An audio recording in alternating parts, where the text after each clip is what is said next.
Hello sa inyong lahat. Welcome na naman sa aking channel. Ngayon naman ang isi-share ko kung paano mag-wiring ng stop-start with jog push button. Ito palang stop-start with jog na push button ay kadalasan natin ito nakikita sa mga testing panel. Dito natin ito nagagamit. Ang purpose pala nito ay kung mag-testing tayo ng mga bagong motor, halimbawa bagong order na motor o di kaya bagong rewind na motor, ititesting natin. Kaya kailangan natin ng jog para sa madalian lamang na pag-testing for testing purposes.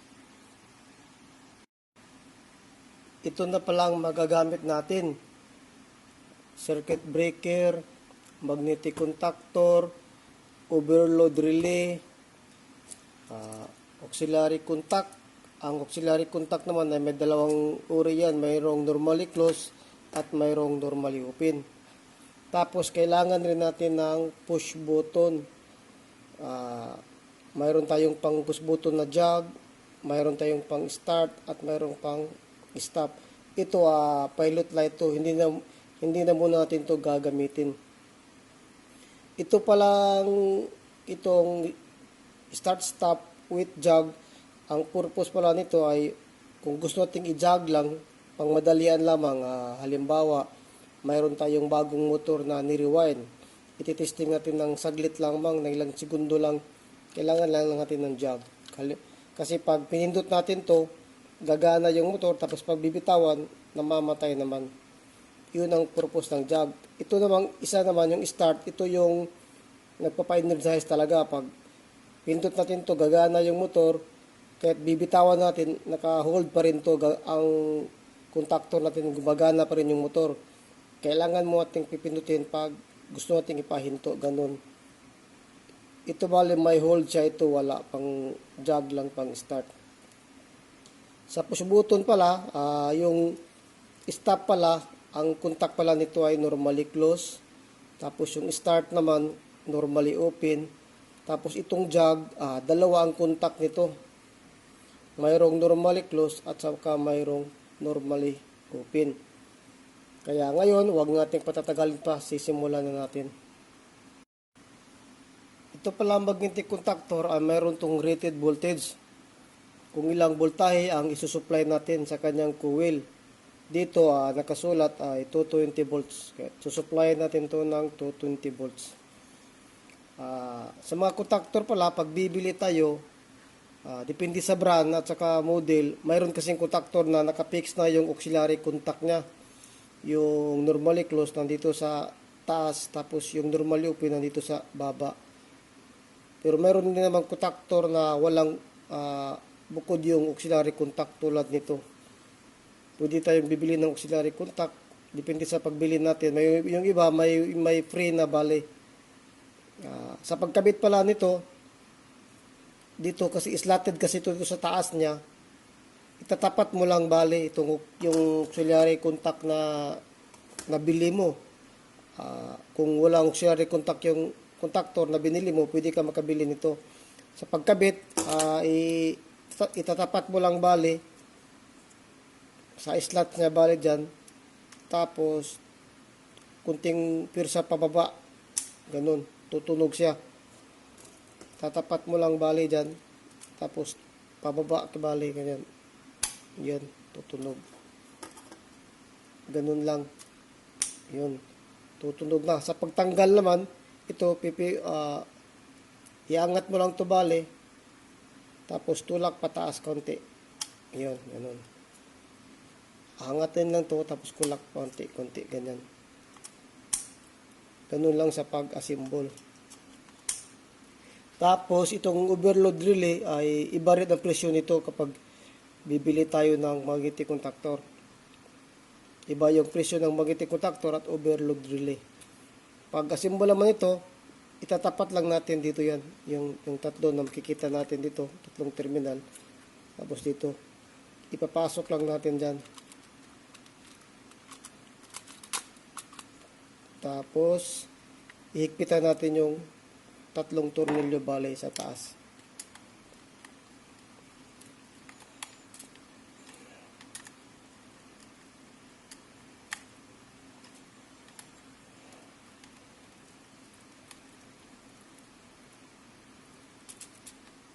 Ganun lang ang pagkasimbol ng magnetic contactor with overload relay.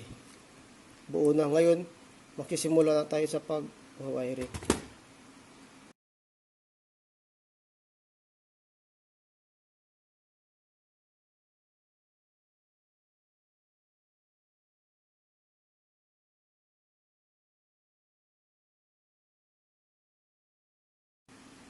Ito na palang ginawa kong diagram. Dalawa ang ginawa ko. Ang isa sa power circuit at isa naman sa control circuit. Kasi pag pinindot natin yung start, mag-energize yun, mag-hold yung magnetic contactor. Itong contact naman niya dito, magkuklose to. Kaya from circuit breaker, pupunta sa contactor dahil nagkuklose. Puntang overload, tapos punta na sa motor na 3-piece natin. Kaya gagana na siya. Pwede rin single piece yung motor natin sa pag-testing na depende na sa kung ano yung motor na susuplayan mo. Basta't ang principle na ganito lamang. Once na pinindot natin to, magagana yung coil niya, mag-hold siya. Yung normally open dito sa contact ng magnetic contactor, magiging close to kasi na-energize na siya. Kaya dadaloy na siya, papasok na sa overload relay at saka sa papunta rin sa motor natin na sinusuplayan. Ito pala ang magnetic contactor natin. Sinuplayan ko lang to ng single piece kasi wala tayong 3-piece na motor dito na pang testing. At ang ititesting ko lang ngayon na ito lang bale, assuming na ito yung motor na gagamitin natin bale for testing. Ito ilaw lang muna dahil wala tayong motor ngayon. Yung magnetic contactor natin, ang sinupply ko pala ay single piece lang. Gumamit ako ng line 1 dito at saka dito naman ako gumamit sa line 2. Dahil single piece lang ang ititesting natin ngayon. Doon, nakabit ko na ng dalawang wire, bale yan. Tapos doon na tayo sa ating control circuit. Yung line 1 natin, papunta tayo sa normally close natin, doon sa stop natin na push button. Kukuha tayo ng line 1 dito. Kukonek natin bali dito. Yan.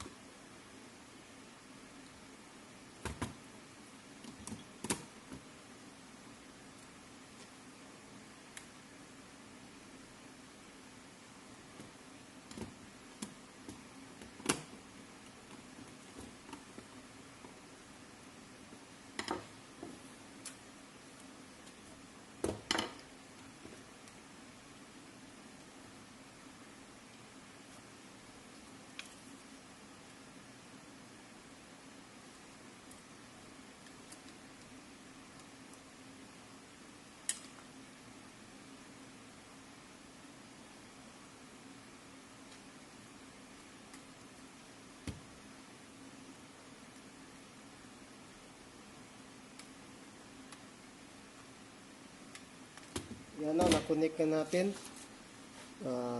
From line 1, pumunta siya sa push button na stop.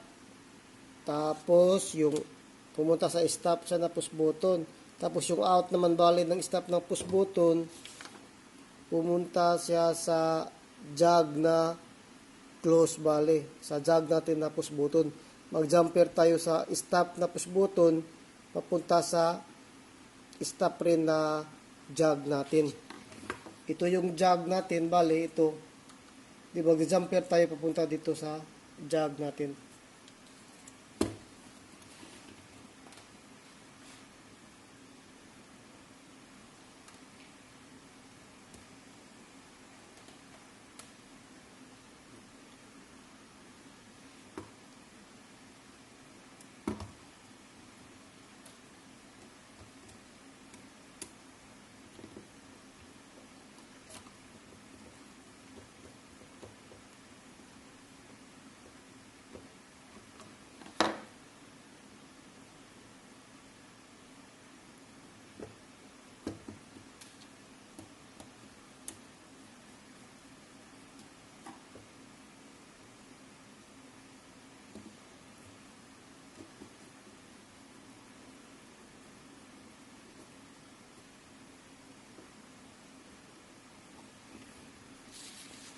Bali, nakonek natin yung out bali ng stop natin pumunta sa in ng jog natin na stop na normally close. Yan, nag-jumper na tayo sa jog. Tapos yung out naman ng jog, mag-jumper naman tayo papunta sa start natin bali. Yung out niya bali dito, mag-jumper naman tayo sa start dito. Start, ito yung start natin. Ito yung jog, ito yung start natin. Mag-jumper tayo dito.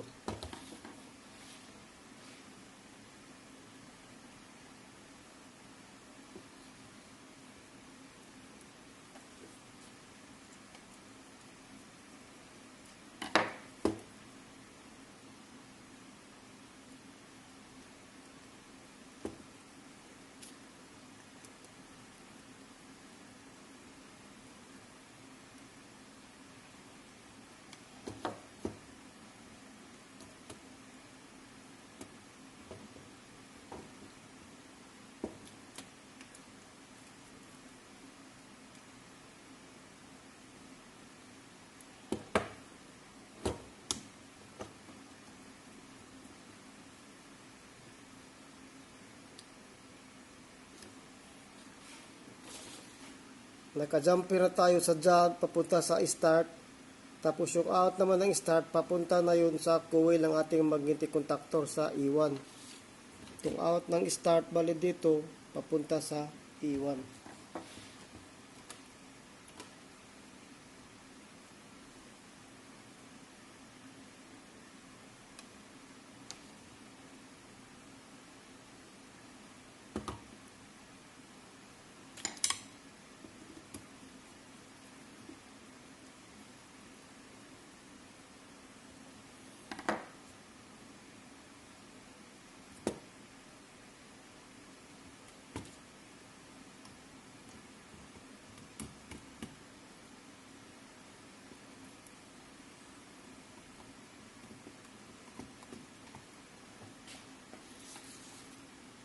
Na-connect natin yung start papunta ng E1. Yung E2 naman, i-connect natin yung E2 sa magnetic contactor papunta sa normally close ng overload relay.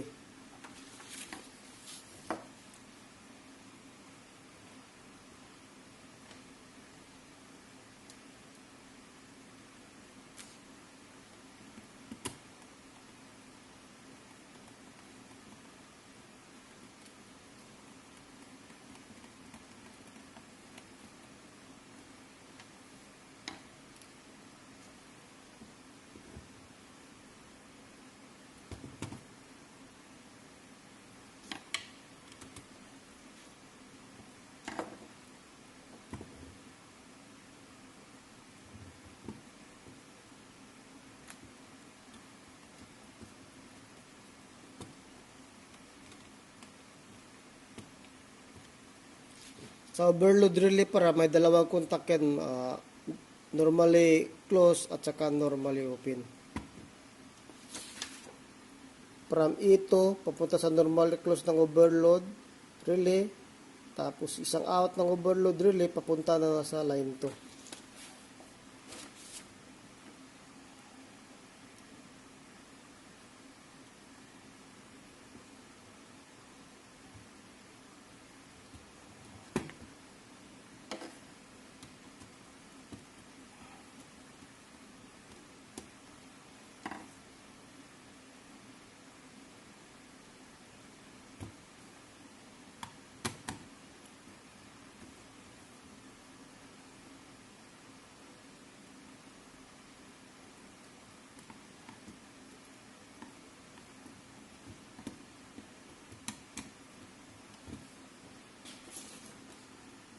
Tatapos natin itong diretsuhan na to, papunta doon sa from line 1, dumaan sa push button, at tapos sa coil ng contactor, tapos overload, tapos papuntang line 2, humana, tapos na natin.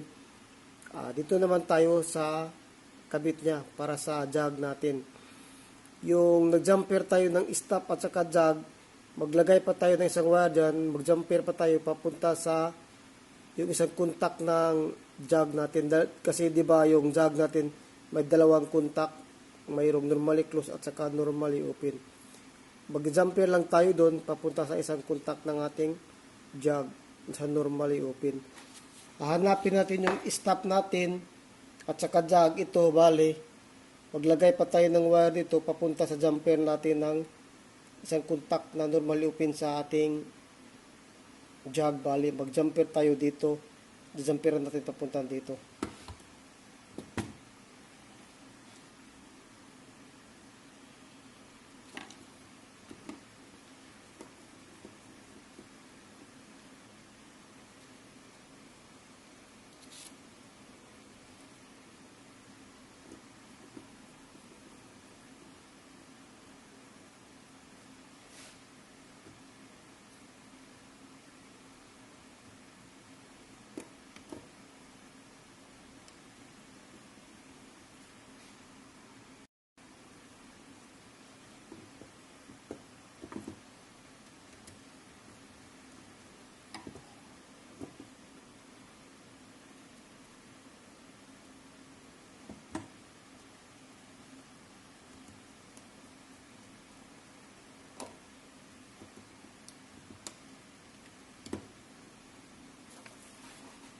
Yan na, na-connect na natin yung jumper niya bali papunta sa jog ng ating open sa jog natin bali. Yung ginawa nating jumper nakabit na. Yung isang out naman niya, yun papunta naman yun sa start na push button na pumunta dun sa E1. Hahanapin lang natin yung start natin, ito bali na pumunta ng E1 ito. Dito natin ikakabit. Magja-jumper tayo.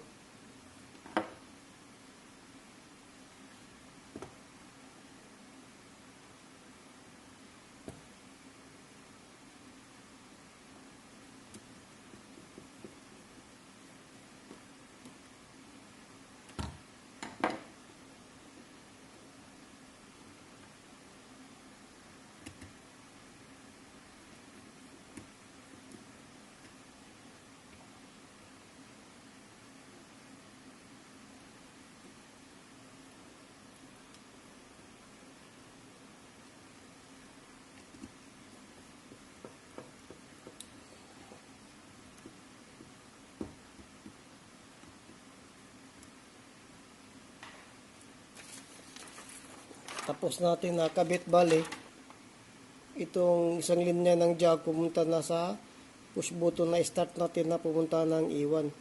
Tapos na natin to. Ito naman yung hahanapin natin yung jumper ng jog at saka start bali.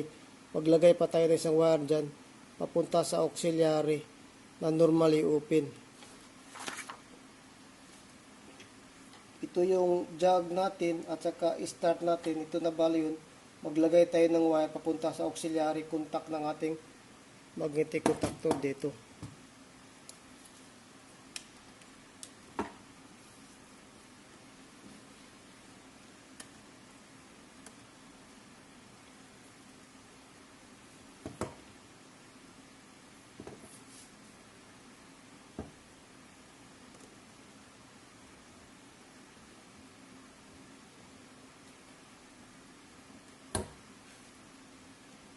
Lagay natin sa normally open ng auxiliary.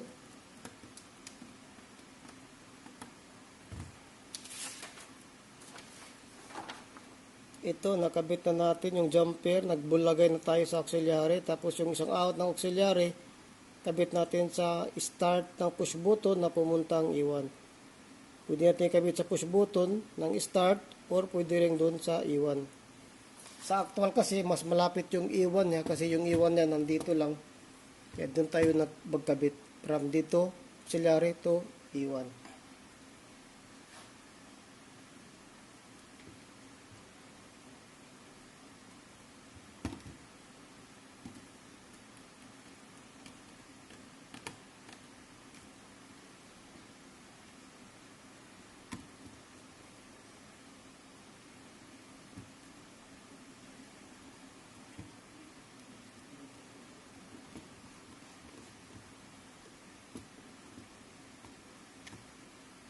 Nakabit na natin lahat bali. Ito, natapos na natin to, ibig sabihin okay na. Ngayon naman, doon naman tayo sa ating power circuit. Dahil wala tayong motor na 3-piece, ito lang muna ang gagamitin natin.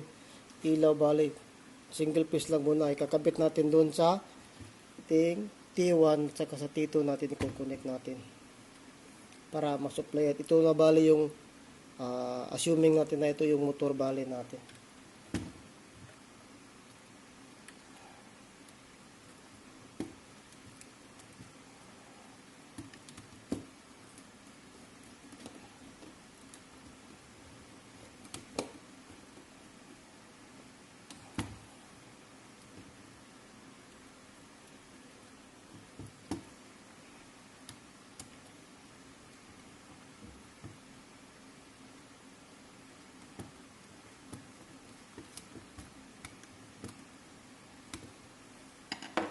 Ngayon ay tapos na.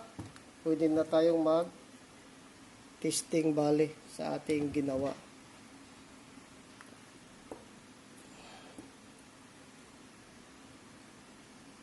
Bubuksan ko lang muna doon ang breaker. Ito, nakabukas na. Testing muna natin yung jug. Pag jug lang, iilaw lang to. Once na binitawan natin, mamamatay yung ito bali. Kung makikita nyo na mamamatay siya. Kasi jug lang yan. Yan ang purpose niyan.